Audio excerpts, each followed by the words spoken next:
जल्दी जल्दी करना, प्रूव करने केवल। देखो एग्जांपल नंबर 5 है, इंपोर्टेंट भी है, ठीक है। एक पैरेललोग्राम है और इसके डायगोनल खींचे हैं ये इसका मिड पॉइंट, ये इसका मिड पॉइंट। देखो गिवन क्या दे रखा है वो मैं डायरेक्ट लिख रहा हूँ। एग्जांपल नंबर 5 है 13.3 से पहले E and F are the points of diagonal, तो लिख लेना ABCD इज अ पैरेललोग्राम। और उसमें बोला है AC एक डायगोनल है, E and F are points on AC such that AE equal to CF, ठीक है। और टू प्रूव करना है हमें, कितना जल्दी लिखो, प्रूव करना है BFDE इज अ पैरेललोग्राम। देखो DEFB ये वाला जो बनना है ये भी एक पैरेललोग्राम होगा। पैरेललोग्राम में प्रूव क्या कर सकते हो, या तो ये वाली साइड इसके इक्वल आ जाए या ये वाली साइड इसके पैरेलल आ जाए, ठीक है। पैरेलल आती है आमने सामने की साइड तो पैरेललोग्राम बोल सकते हैं, ये वाली साइड इसके पैरेलल। वो चीज कैसे प्रूव कर सकते हो, या तो ये एंगल दिख जाए हमें, आमने सामने का एंगल इक्वल है, ये वाली चीज इसके इक्वल है, तो जो प्रॉपर्टी लिखी थी उन्हीं के बेस पे करना है हमें। तो यहाँ पे ये जो लिखा था वो भी ठीक ही लिखा था। पहले इतना लिखो जल्दी से, लिखा ही वाला। तो अब इसका प्रूफ देखना, इन पैरेललोग्राम ABCD में हम क्या देख सकते हैं कि AC इज अ डायगोनल है,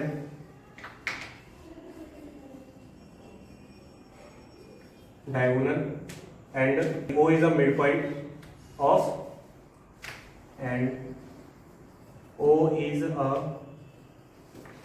midpoint। AC का मिड पॉइंट है, AO इक्वल टू OC होगा। ये चीज हमें पहले पता होनी चाहिए, मैंने लिख दी है, इसके सॉल्यूशन में भी नहीं लिखी है ये वाली, ठीक है।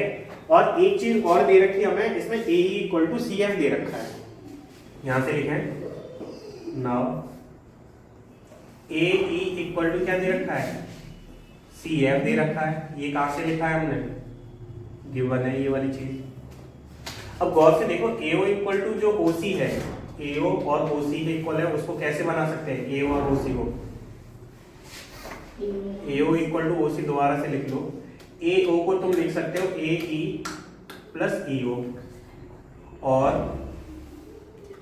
C था ये। OC को क्या लिख सकते हो, O से C तक OF और FC, OF प्लस FC लिख सकते हैं इसको, बस ये ब्रेक कर लिया। अब गौर से देखो ये जो फर्स्ट वाली इक्वेशन बन गई उसमें क्या है, AE और CF इक्वल है, AE और CF इक्वल है, ठीक है। तो ये कट सकता है इसमें, या फिर इसको एक बार लिख लो AE plus EO equal to OF plus FC को क्या लिखोगे AE कट जाएगा। मतलब ये पता चल गया जो OE है EO है वो OF के इक्वल है। हमें दे रखा था ये वाली चीज इसके इक्वल है, हमने निकाली ये वाली चीज भी आपस में इक्वल होगी, ये वाली चीज इसके इक्वल हुई, दे रखा था ये, हमने निकाल दिया ये वाली चीज इसमें आपस में इक्वल है। तो एक तरह से ये तो पता चला ही इसके मिड पॉइंट है, ठीक ठीक कुछ समझ आया, तो ये मिड पॉइंट है, ठीक है।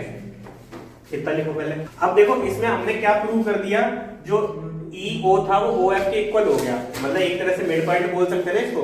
क्या लिखेंगे, here O is a midpoint of EF।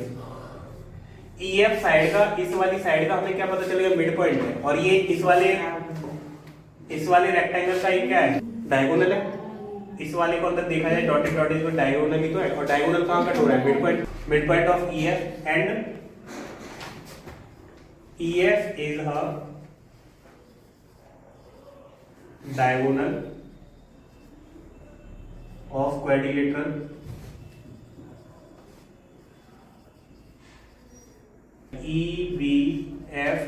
EBFD का एक डायगोनल है वो लिख दिया। लेकिन O जो मिड पॉइंट था वो DB का भी तो था, लिखना and B is also a mid point of BD का मिड पॉइंट है और इसका भी मिड पॉइंट है, मतलब BD भी डायगोनल था, BD जो डायगोनल है उसका भी मिड पॉइंट, EF जो डायगोनल है उसका भी मिड पॉइंट, तो लिख सकते हैं यहां से। So we can right